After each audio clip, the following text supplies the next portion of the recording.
ভারতীয় চিত্র পরিচালক মীরা নায়ার আর উগান্ডা থেকে যুক্তরাষ্ট্রে আসা ভারতীয় বংশোদ্ভূত লেখক শিক্ষাবিদ মাহমুদ মামদানি দম্পতির একমাত্র সন্তান জোহরান মামদানি।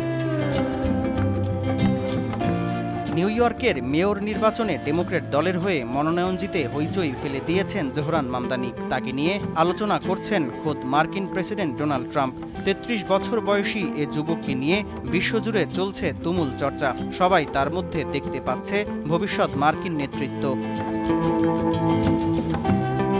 রাজনীতির মাঠে আসার আগে একজন র্যাপার ও সঙ্গীতশিল্পী হিসেবে পরিচিত ছিলেন জোহরান মামদানি। মেয়র পদে প্রার্থী হবার পর তার গানগুলো ভেসে বেড়াচ্ছে সামাজিক মাধ্যমে। তার গাওয়া নানি ও ওয়ান স্পাইস গান দুটি বেশি শোনা হচ্ছে।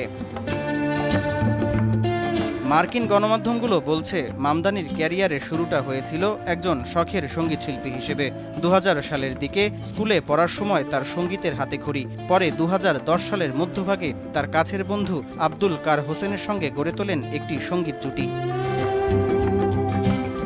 ভিন্ন ভাষা ও সাংস্কৃতিক পটভূমি নিয়ে গেয়েছেন র্যাপ গান। দ্রুতগতির ছন্দ ও সামাজিক বিষয়াদি ফুটে উঠেছিল সেসব গানে। ২০১৬ সালে মামদানি হোসেন জুটি সিদ্দা মুকিয়ালো নামে একটি অ্যালবাম প্রকাশ করে, যেখানে গান ছিল মোট ৬টি।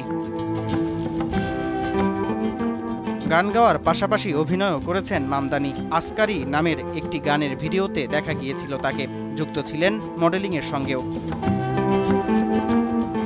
মামদানি যে একজন আপাতমস্তক সংস্কৃতমনা লোক তা তার নির্বাচনী প্রচারণাতেই দেখা গেছে। বলিউডি ঢঙে বের করেছেন একাধিক ভিডিও। প্রচারণায় প্রতিপক্ষকে কোণঠাসা করতে ব্যবহার করেছেন একাধিক বলিউডের সিনেমার ক্লিপ।